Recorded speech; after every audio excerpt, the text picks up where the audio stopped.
आज की कहानी है भरोसे की कीमत। बहुत समय पहले की बात है। घने जंगलों में जहाँ पेड़ों की चोटियाँ बादलों को छूती थी, नदियाँ कल-कल बहती थी और हर ओर जीवन की सरसराहट थी, वहाँ एक शेर का साम्राज्य था। उसके पास 3 सेवक थे, एक बाघ, एक सियार और एक कौवा। ये तीनों उसकी सेवा करते और उसके शिकार के बचे हुए भोजन से अपना भोजन पाते। लेकिन एक दिन उस जंगल में एक अनजाना मेहमान आया। लंबी गर्दन, टेढ़े पैर और मासूम आंखों वाला एक ऊंट। वो थका हारा, बिछड़ा हुआ और बेहद असहाय था। सेवक दौड़कर शेर के पास पहुँचे और बोले, महाराज, ये तो आपके भोजन के लिए उत्तम अवसर है। लेकिन शेर ने दहाड़ कर कहा, नहीं, जो मेरी शरण में आता है मैं उसे कभी नहीं मारता। और यही शेर का नियम था। और फिर ऊंट को सम्मान के साथ शेर के सामने लाया गया। भोले ऊंट ने राजा को प्रणाम किया और फिर अपनी व्यथा सुनाई। शेर ने ऊंट को आश्वासन दिया, जब तक तू मेरे साथ है तुझे कोई खतरा नहीं। और इस तरह भोला ऊंट उसी जंगल में रहने लगा। दिन बीतते गए। ऊंट अब शेर और उसके सेवकों के साथ रहने लगा।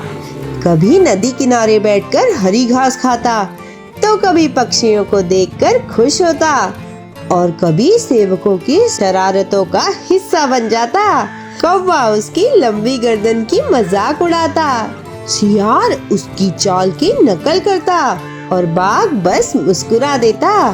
भोलेपन से भरा ऊंट अब खुद को इस परिवार का एक हिस्सा मानता था। लेकिन सुख ज्यादा दिनों तक कहाँ टिकता है। एक दिन जंगल में आया एक विशालकाय हाथी। उसके कदमों से जमीन कांप उठी। शेर ने अपने साम्राज्य की रक्षा के लिए उससे भिड़ने का निश्चय किया। भयंकर युद्ध शुरू हुआ। पेड़ टूटने लगे, धरती हिलने लगी। शेर और हाथी की भिड़ंत इतनी भयानक थी कि पूरा जंगल दहल उठा। आखिरकार शेर घायल होकर जमीन पर गिर पड़ा। वो जीवित तो था, पर बहुत कमजोर हो गया था और शिकार करने योग्य भी नहीं था। और तब शुरू हुआ भूख का संकट। दिन बीतते गए। अब शेर के अनुचर भूख से तड़पने लगे। वे इधर उधर शिकार की तलाश में भटकते रहते, लेकिन हाथ कुछ नहीं लगता। जंगल जैसे वीरान हो गया। भूख से तड़पते हुए शियार ने एक चाल चली। उसने कौवे से फुसफुसा कर कहा, क्यों इधर उधर भटके, सामने ही तो है ये भोला ऊंट, अब यही हमारी भूख मिटा सकता है। कौवा उसकी बात मान गया। बाघ पहले झिझका, लेकिन आखिरकार भूख ने उसे भी विवश कर दिया।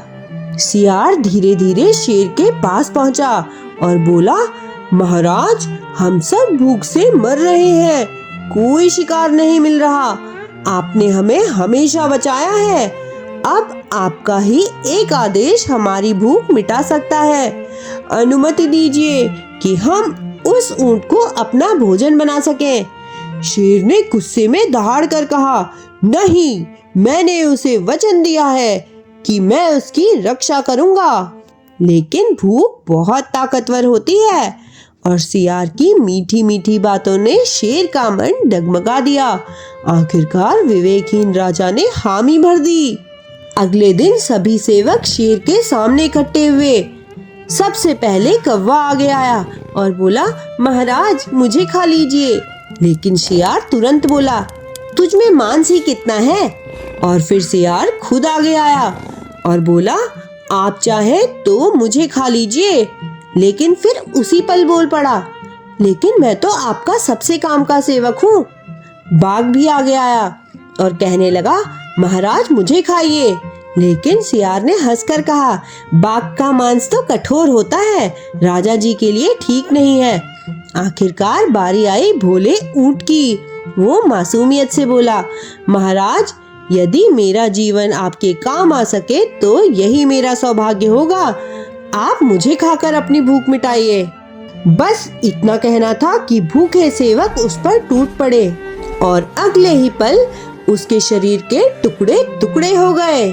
शेर, जिसने कभी ऊंट को वचन दिया था कि वह उसकी रक्षा करेगा, ऊंट उसी के भोजन का हिस्सा बन गया और इस तरह भोले का अंत हो गया। कहानी सिखाती है, चालाक लोगों की मीठी बातों में कभी नहीं फंसना चाहिए और ऐसे स्वामी की कभी सेवा नहीं करनी चाहिए जो स्वयं विवेकहीन और मूर्ख हो। जीवन में सच्चे साथियों को पहचानना और सही संगति चुनना ही असली बुद्धिमानी है। तो कैसी लगी आपको ये कहानी? ऐसी ही और मजेदार कहानियों के लिए हमारे चैनल को लाइक, शेयर एंड सब्सक्राइब करें।